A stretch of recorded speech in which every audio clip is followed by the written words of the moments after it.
Yeah, different girls because of how they were raised. Like every girl values certain things across the board. Like it'd be very hard to find a girl that doesn't value social proof on some level. Like they just do. Okay, it's just a thing. It'd be very hard to find a girl that doesn't value like health. Right? If you look sickly versus looking healthy, not even like in terms of physically attractive or whatever, just sickly versus healthy, it'd be very hard to find a girl that wants the sickly looking guy. Okay, there's just certain things that are almost universal. Yeah. Right? Confident in general is almost universally attractive. I mean, there are limits to it, and there's definitely blueprint to how much confidence is attractive, but confidence in general is going to be attractive to almost all women. Right? So a lot of it's universal, a lot of it's almost biological. But also, girls were socialized in different ways. They've been raised in certain different environments. They've had different pasts with boyfriends, different things like that. And that's going to contribute to what they see as value.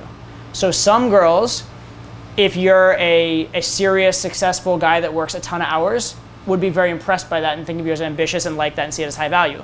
Other girls would be like, oh, he has a lame, boring life. He's a stick up his ass. And they want somebody who's like artistic or someone who's like, you know, more like earthy and naturey, whatever the fuck, right? Or someone who like doesn't take life as seriously, right? Because they were raised with a different value system where maybe like being a little irreverent is what they've been taught is attractive. Does that make sense?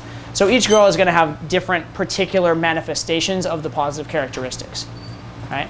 But within that realm, if you're a confident, 80-hour-a-week worker guy versus an unconfident 80-hour-a-week worker guy, you're just going to do better being more confident. So within that archetype, there's the general characteristics that are attractive across the board. And within the irreverent guy that's like a bit of a fuck up at life, but in a creative, artistic way, there's the confident, charismatic version of it, and then there's like the lame, pathetic version of it. Right. And the confident, charismatic one is going to get more girls.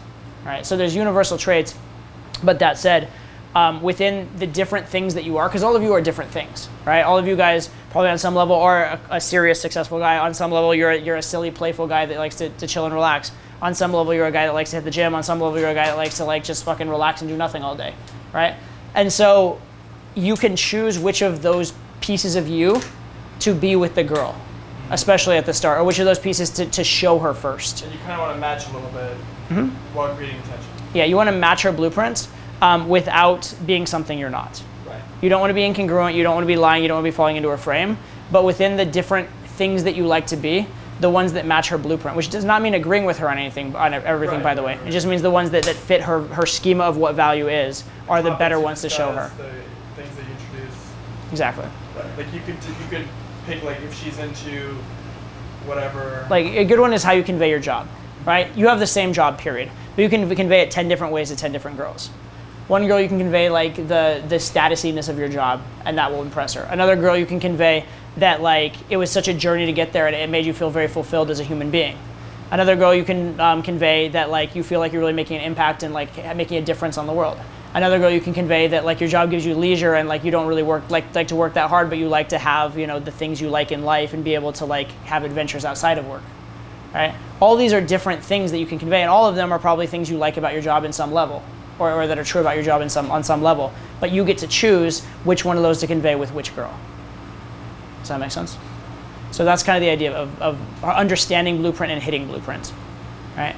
And then beyond that, there's also blueprints for types of guys she's dated in the past and types of relationships she's been in. You can hit that. You can also hit blueprints for what scenario she's in. So the same girl in her small hometown in Iowa, where she's with her friends, will have a very different blueprint than when she's on vacation in Vegas for 2 nights. Right. Right? And so there's a situational blueprint too. Stay the generally attractive guy. Yeah. And in general, become the generally attractive guy before you worry too much about molding to blueprints. Because what a lot of guys do is the opposite. What they do is they haven't learned to be an attractive guy, and they get so caught up in what will this one girl like, and they bend over backwards and supplicate and like become pathetic for her. Right? You can't really adjust to blueprints until you have that fundamental base of being a high value guy and knowing who you are. But once you do have that, you can gain, you can take like advanced game to expert game.